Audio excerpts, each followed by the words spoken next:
Welcome back. So in the last video, we took a look at setting up Regroover Pro and taking advantage of the multi-outs that we have available.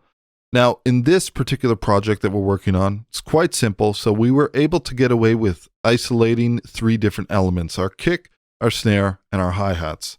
And what I've done is I've simply used out 2, out 3, and out 4. Now, in addition to routing our layers, the individual elements from our layers, to a discrete output, I've also gone ahead into the editor section over here where we have our expansion sounds that we programmed, and I set the output of all of these elements to the correct or corresponding layer output that we used. So essentially that means all of our kicks, all of our snares, and all of our hi-hats are coming in discrete streams. So like I mentioned in the previous video, there are a lot of people who would much prefer to work with audio as opposed to leaving things in a virtual instrument. Now, there's lots of different reasons why this is beneficial. For one, I can tell you that I've had many different circumstances where I've had to go back into my archives and open something up that could be perhaps 3, 4, even 5 years old, or potentially even older. And when you're using virtual instruments in your workflow, it's possible that that virtual instrument no longer works with the current version of your operating system, or perhaps it was completely discontinued, and having things available as audio in general, at least as a backup, is just a really, really great bulletproof way of thinking about archiving. Now, because we've already gone ahead and done all this work over here, let's pick up from where we left off and talk about the different export options that we have within Regroover Pro. So let's go back to our layers page over here and let's talk about the different ways that we can do this.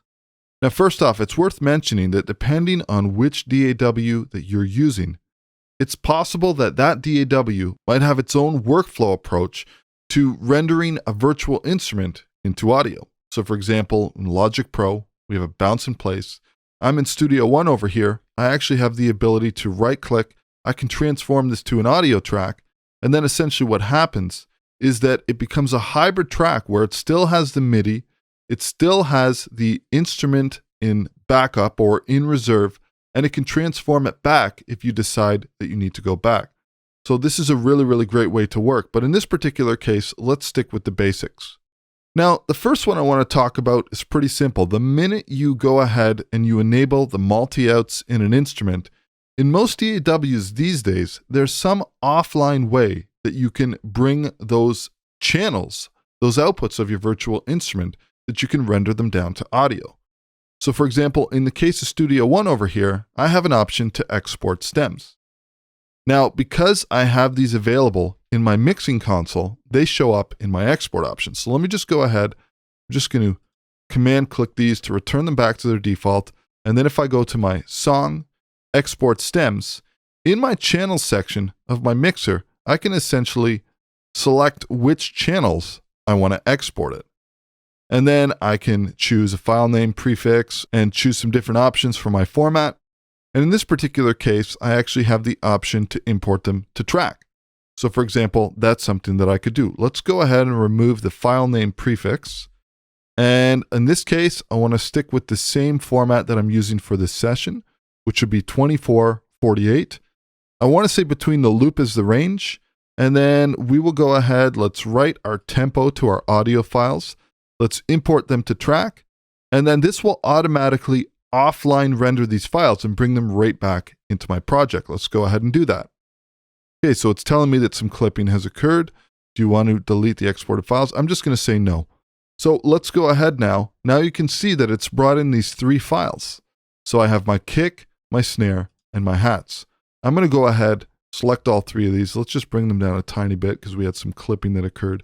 Maybe 2 dB, that should do it. Let's go ahead and solo these, and essentially we should have the exact same pattern.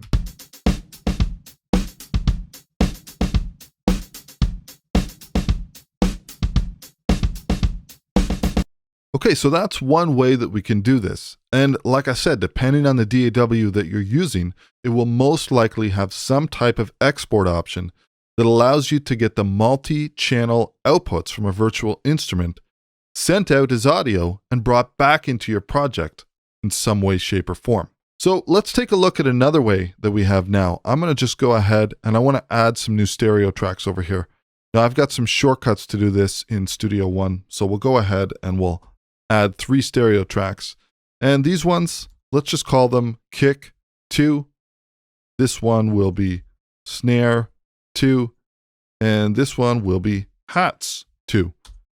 Now, this is kind of a old-fashioned way of working, one could say, but in a lot of different DAWs, when you have a virtual instrument, you're actually able to route the input to an audio track. So for example, if I go ahead here and I enable my instruments, I can choose the actual output from my virtual instrument as the input for an audio track. Now, this has to happen in real time in terms of the recording process most of the time, but this is another way that we can do it. So one thing I'm going to do here really quickly, let's just go ahead and mute these 3 over here. And now essentially all I have to do is make sure that I record enable these tracks over here, and then I would just go ahead and run a record pass. Now I'm going to use a specific mode in Studio One that allows me to simply record the range selection or the cycle range that I have set up. So I'm just going to enable that over here, and we'll go back to the beginning. I'm going to record enable these 3 tracks, and let's go ahead and let's run this.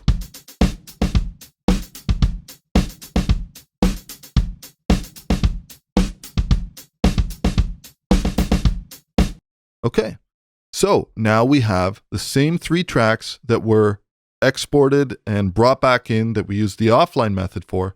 This is another way that we can record these multi-channel outputs or these discrete streams into our DAW. Now, it's a little bit antiquated in terms of most DAWs have an option to do an offline bounce of some sort and bring it back into your project. But nevertheless, it's still a very viable option. And I happen to know a lot of people who still prefer to work this way simply because it's so ingrained in their workflow to record enable a track, to route the input, and to do a real-time transfer of the recording process. All right, so that's another option that we have in terms of recording. Let's go ahead and we're going to mute these as well. Okay, so I think we've covered a lot of ground in this video here. I think it would be probably worth splitting this up into 2 parts. So I'm just going to go ahead and pause what I'm talking about right now, and we'll catch up with you in the next video.